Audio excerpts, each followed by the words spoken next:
Hey guys, welcome back to Welcome Home Custom. Today we are going to learn how to assemble our DIY covered bridge. Let's get started.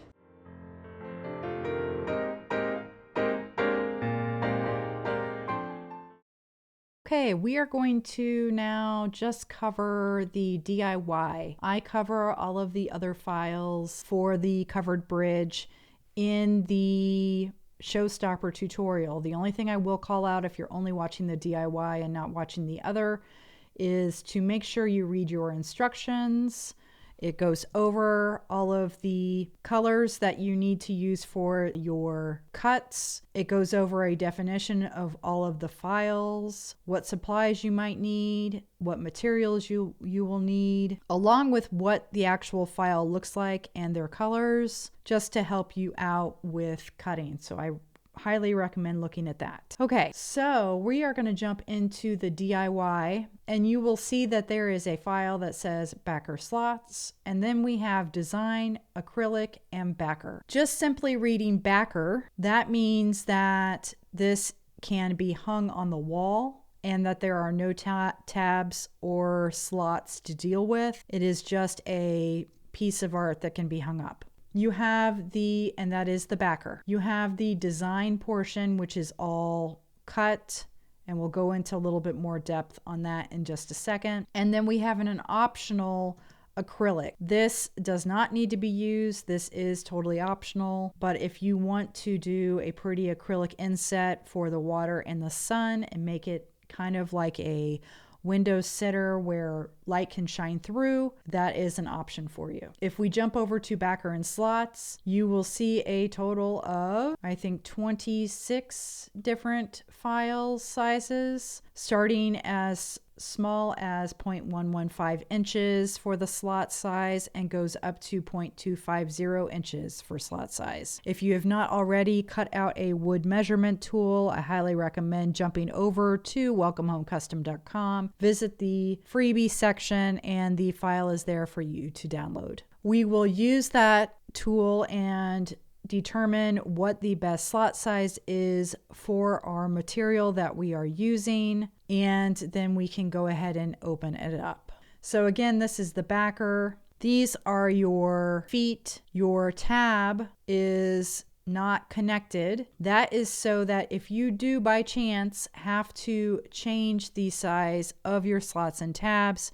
because one of the 26 that I provided to you do not work for you, you can change the size of the tabs very easily by selecting them, freezing the top, and then changing the height of your tab or changing the width of your slots. Now, this is double the height of your slot because we want it to go through both of these pieces. So let's say that your slot size is 0.15 inches, then you're going to want this to be 0.30 inches because then it will go through both pieces of wood. The other thing to note is that I have got this fun little pink line going throughout the sky and the water. That is if you want to cut that out and add acrylic, you would do so on this file. If you do not want to use acrylic, we are going to simply just ignore that and not cut that portion. Let's jump back over to the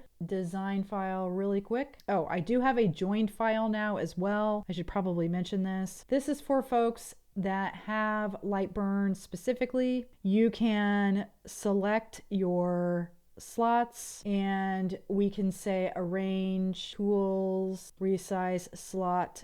We can say 0.25 and we're going to change the slot width, and it's going to recognize any slots that are 0.25 inches, and you can resize it to whatever size slot you need. You can actually do that by selecting them all at once and doing it all at once. It's a pretty cool tool, but it only works when you need to have your slots changed from center. If you're changing slots from one side or the other, it won't work. Let's go ahead and jump into the assembly. So I have already cut and painted my design, and I went ahead and did a little bit of a test to see the difference between coloring the frame black and coloring it white. You will notice that I did color the backer black where the door and the windows are. That way I don't have to put all those windows in or that door in.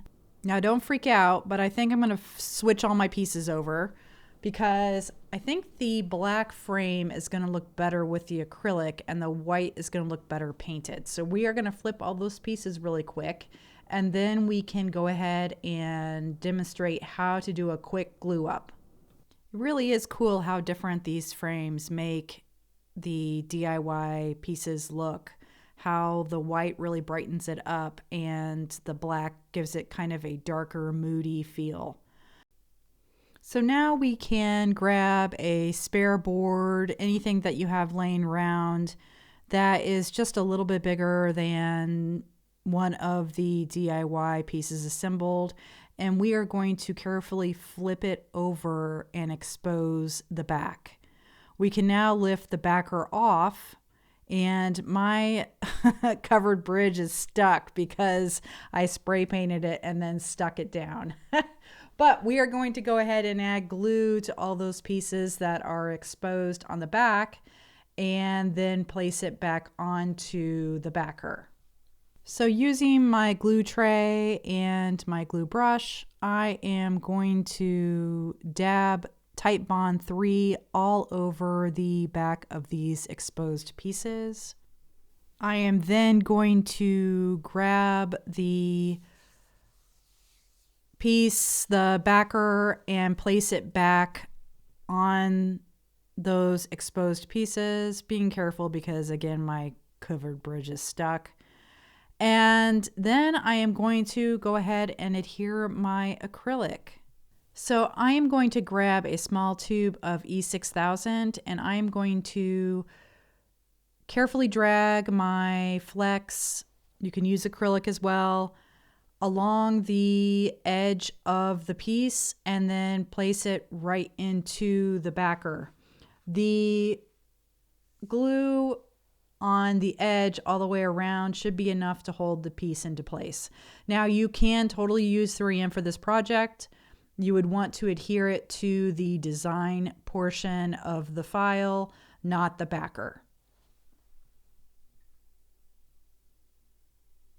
So now that we have finished that portion, we can go ahead and flip this back over using our board to help us. And then we are going to want to let it dry, either weighing it down or clamping it. Actually, probably weighing it down would be best, using maybe even that piece of wood that we just had and putting a sandbag on top. Now gluing the solid backer is much easier. We can again flip it just like we did the piece with the acrylic, but this time we can apply all of the glue straight to the backer itself. The only portion that we really want to be careful is not getting the glue into the windows or the door, because then we'll be able to see the glue through the windows and the door. So just try to stay outside of those score lines and you're going to be fine. So I am again just applying glue generously all the way around the backer, and then I will flip everything back over. Very important, make sure that you have your tabs on the bottom. It would be very sad to glue it upside down. So next thing we're going to do after our glue has dried is we can go ahead and put on the feet. I am gluing my two platforms together because when I originally made this file, I only made the tab go through one of the 2 feet, and I've now revised it so that it goes through both. So I am going to glue them together, and then we simply are going to just insert the tab into the slots. Okay guys, that's it. Hopefully you found this tutorial helpful. Make sure to subscribe to the channel and check out more tutorials just like this. Thanks so much.